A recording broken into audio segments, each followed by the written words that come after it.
Hey, what's going on, Rooftop Nation? Have you ever heard the old saying that iron sharpens iron?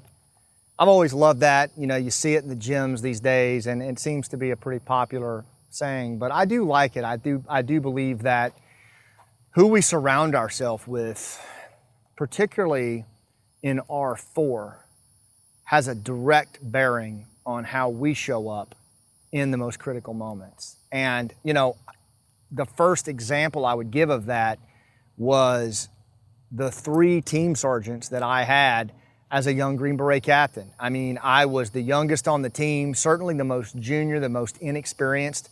I had some things to offer, but for the most part, you know, I had to command a team while simultaneously being mentored by the senior non-commissioned officers on that team so that I could perform and understand the context of a Special Forces mission.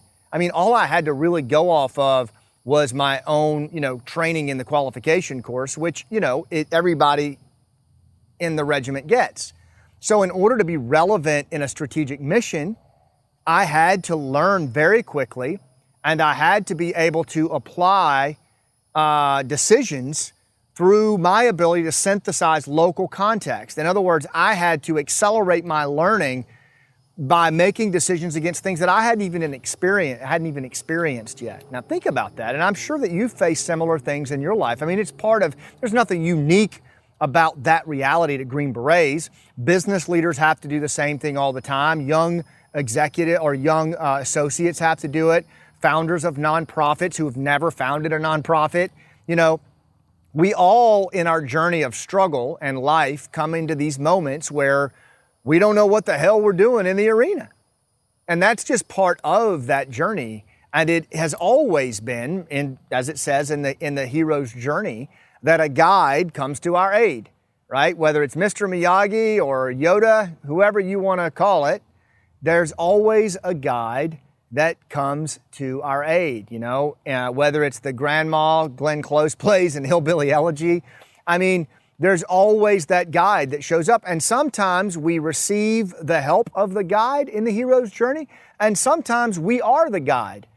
We are that mentor, and regardless, either way, iron sharpens iron. Those 3 team sergeants that I had would roll in, and they had such professional maturity that they were able to allow me to be in command, even though they had years of experience on me, and mentor me along the way, but yet still give me the latitude to make decisions, to make mistakes, even when they knew that they could do it better. They would make suggestions, and you know, if it was lethal or something dangerous, they would weigh in. But if it was just something where I needed to fall down and I didn't take their advice, they'd let me do it. That's mentorship to me. I've had mentors like that my entire life. I've been so blessed with that.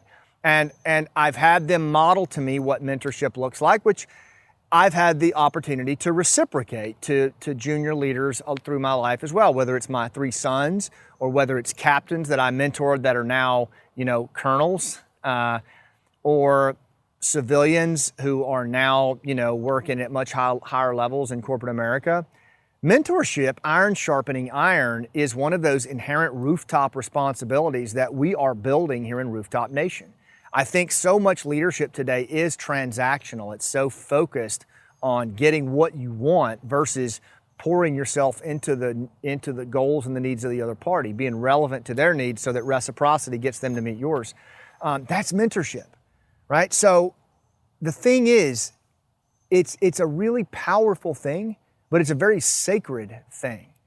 And so I want you to think about your arena right now. I want you to think about where are the opportunities for you to step in and play that mentorship role, to play that role as the guide in the hero's journey. And remember, in the hero's journey, the hero hears a call, the hero reluctantly answers the call, and the hero goes on a journey into the belly of the whale, struggles against enemies inside and outside, meets a guide along the way who gives them a plan and shows them another path, and then they come out on the other side having learned and changed and sharing those lessons with their people on the home shore. That's the hero's journey, right? And we live it every day. But there's one critical thing about the guide, well, there's 2 actually, that I want to leave you with. if you're going to play the role of mentor. One, the guide, the hero is always reluctant, but the guide is not. The guide is not reluctant. The guide steps into the breach and guides and mentors without reluctance. We have to be willing to do that and committed to that. And the reason, the second part of this is because the guide has already been in the belly of the whale. The guide has already been scuffed up. The guide is generous with her scars so that she can mentor and iron can sharpen iron. That's what rooftop leadership really is in its purest form. That's why it's a grassroots, community-focused approach. It's why nobody else is coming, but that's okay. We'll take care of it ourselves. Iron sharpens iron. I'll come back and talk more about this in our next segment. Until then, thanks for what you do, and I'll see you on the rooftop.